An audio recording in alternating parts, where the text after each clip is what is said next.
Wow.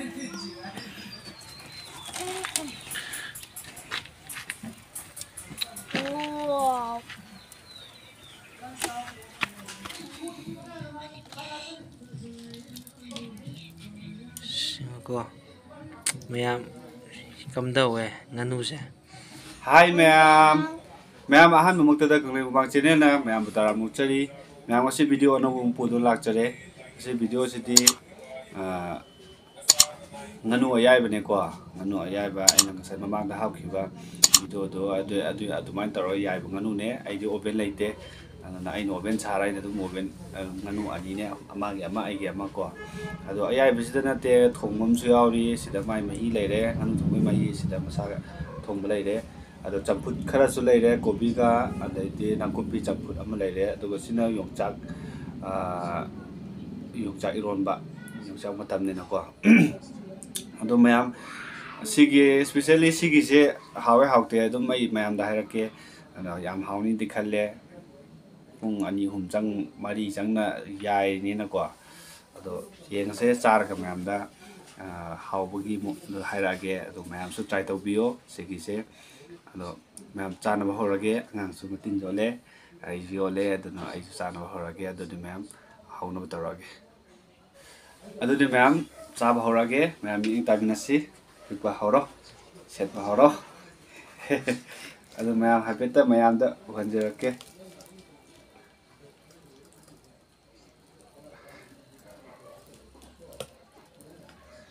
ado mayam nallur male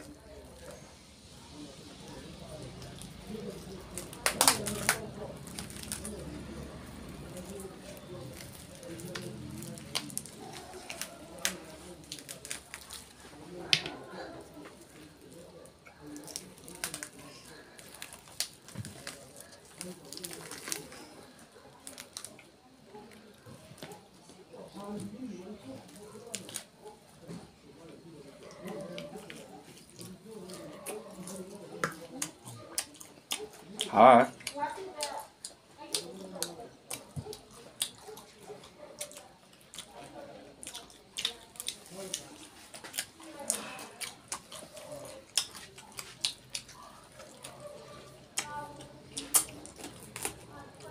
kata haba mayam do ulun hawe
ha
봐.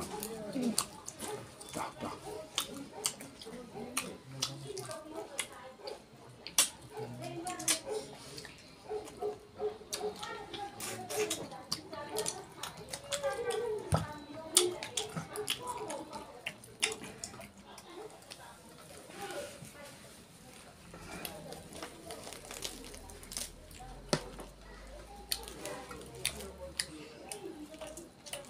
ไม่ให้พี่หรอก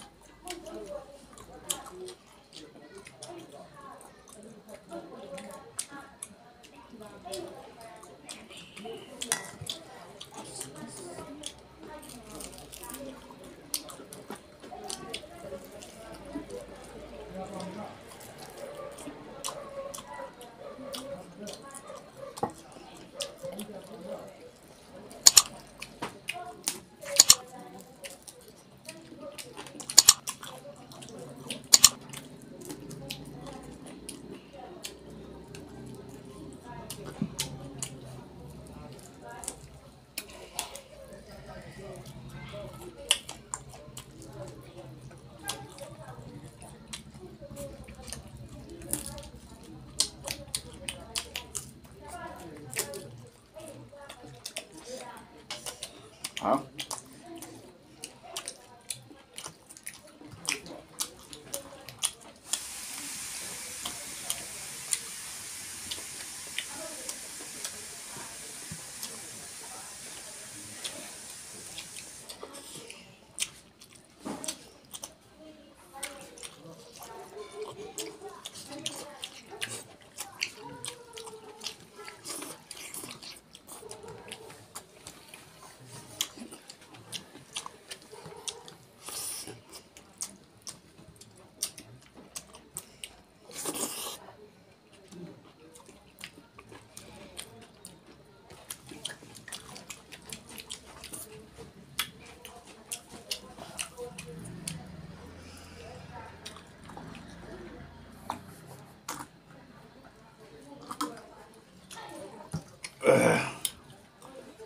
뼈봐.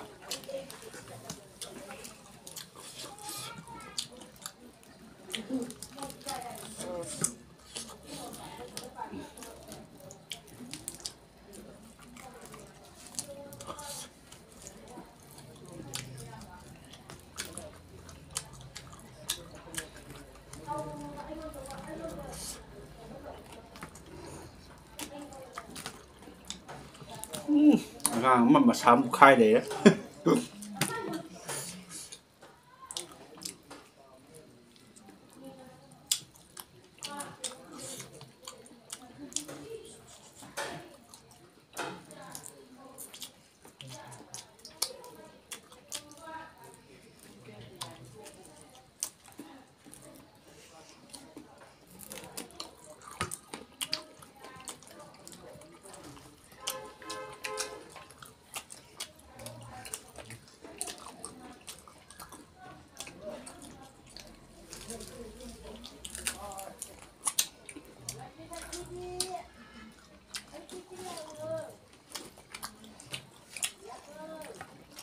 好吧。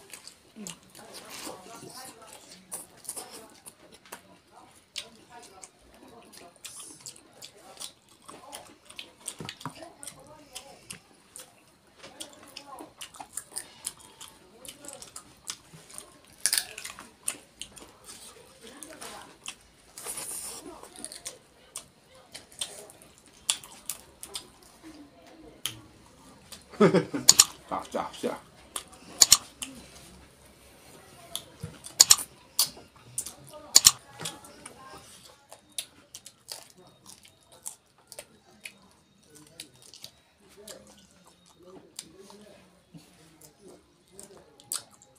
好诶，这个，哎呀，你看。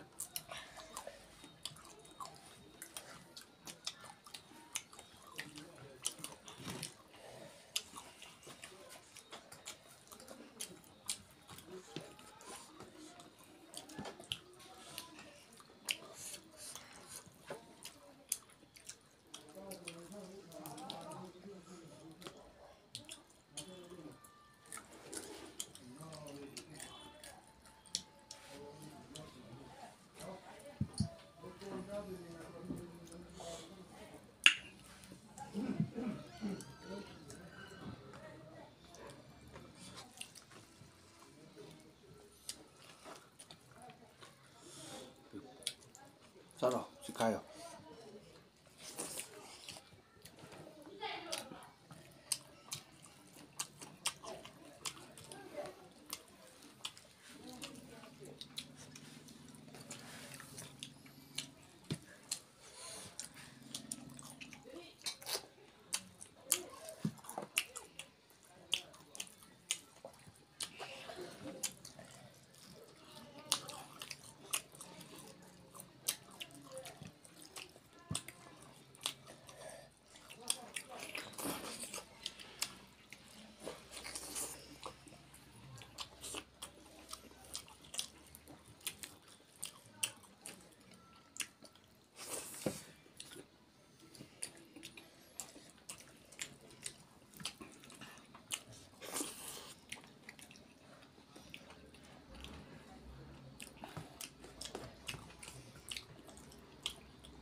Tak apa bang.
Ngâm ba.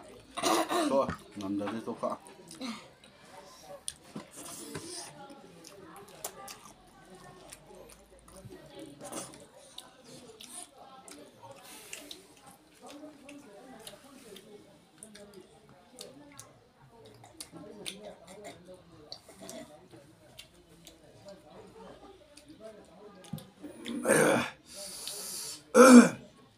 Rồi sẽ nang to ba. Kaning kare khang le nang zo. Ado ngam ngang cái bani je yaman de ma ju sang ngam de ju sang ngam de tang khang le me ado ngam yaman bai ne ado ngam video se nungai bira ga di like share subscribe to bo ka bi ro no ado amathani video da mu ngam unara se masi oina di bye ngam bye bye.